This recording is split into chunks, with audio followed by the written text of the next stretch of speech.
দেশের দক্ষিণ পশ্চিম সীমান্তবর্তী জেলাগুলোতে বেড়েছে শীতের তীব্রতা। দেশের 7 জেলার উপর দিয়ে বয়ে যাচ্ছে মৃদু শৈত্যপ্রবাহ এবং তা অব্যাহত থাকতে পারে। মৌসুমের সর্বনিম্ন তাপমাত্রা রেকর্ড করা হয়েছে যশোরে, চুয়াডাঙ্গা ও মেহেরপুরেও জবুথবু অবস্থা। প্রতিনিধিদের পাঠানো তথ্য ও ছবিতে জানাচ্ছেন ইসরাত জাহান। যশোর, চুয়াডাঙ্গা, গোপালগঞ্জ, রাজশাহী, পাবনা, সিরাজগঞ্জ এবং নীলফামারী জেলার উপর দিয়ে মৃদু শৈত্যপ্রবাহ বয়ে যাচ্ছে এবং কোথাও কোথাও তা অব্যাহত থাকতে পারে। আজ সর্বনিম্ন তাপমাত্রা যশোরে 9 ডিগ্রি সেলসিয়াস। এদিন সকাল 9টায় চুয়াডাঙ্গায় সর্বনিম্ন তাপমাত্রা রেকর্ড করা হয়েছে 9.6 ডিগ্রি সেলসিয়াস এবং বাতাসের আর্দ্রতা ছিল 95%। দ্রুত কমছে তাপমাত্রার পারদ, বাড়ছে শীতের তীব্রতা। উত্তরের হিমেল হাওয়া প্রবাহিত থাকায় জনদুর্ভোগ বেড়েছে কয়েক গুণে।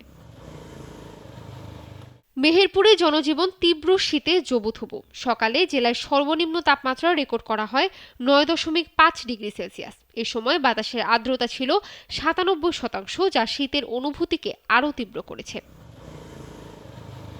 কঠিন একটা শীত, এরকম শীত আমার দেখি না।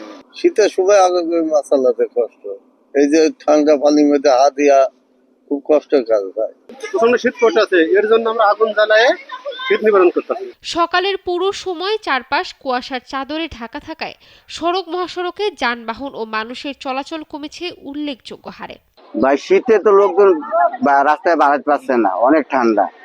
লোকজন না বাড়াইলে ভাড়া হবে কি করে? রাস্তায় তো কোনো মানুষ নেই। আমাদের এলাকায় এখনো সরকারিভাবে কোনো গরম কাপড় বা সেরকম কোনো সাহায্য সহযোগিতা পাইনি আমরা।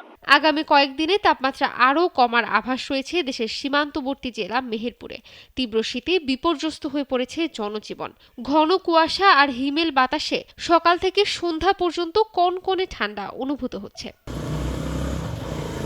তীব্র শীতে বিভিন্ন হাসপাতালে বেড়েছে শীতজনিত রোগীর সংখ্যা। কাল আসছি, নিমোনা হয়েছে, ডায়রিয়া হয়েছে, কাশি, সর্দি, এইগুলো হয়েছে, পাতলা পায়খানা।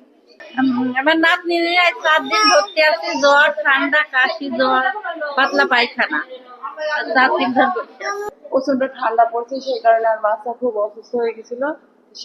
5 দিন হাসপাতালে ভর্তি আছে, এখন আল্লাহর রহমতে একটু ভালো আছে। শ্বাসকষ্ট, ডায়রিয়া ও সর্দি কাশি সহ বিভিন্ন রোগ নিয়ে প্রতিদিন হাসপাতালে আসছেন 200 থেকে 300 রোগী। তবে চলমান রয়েছে সরকারিভাবে নিম্ন আয় ও শীতার্ত মানুষের মাঝে শীতবস্ত্র বিতরণ কার্যক্রম। শীতার্ত এবং অসহায় মানুষদেরকে উপজেলা প্রশাসনের পক্ষ থেকে সরকারি বরাদ্দের কম্বলগুলো এবং আমরা অন্যান্য সহায়তা প্রদান করে যাচ্ছি।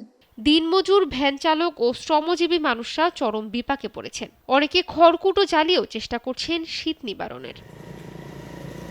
ইসরাত জাহান, নাগরিক।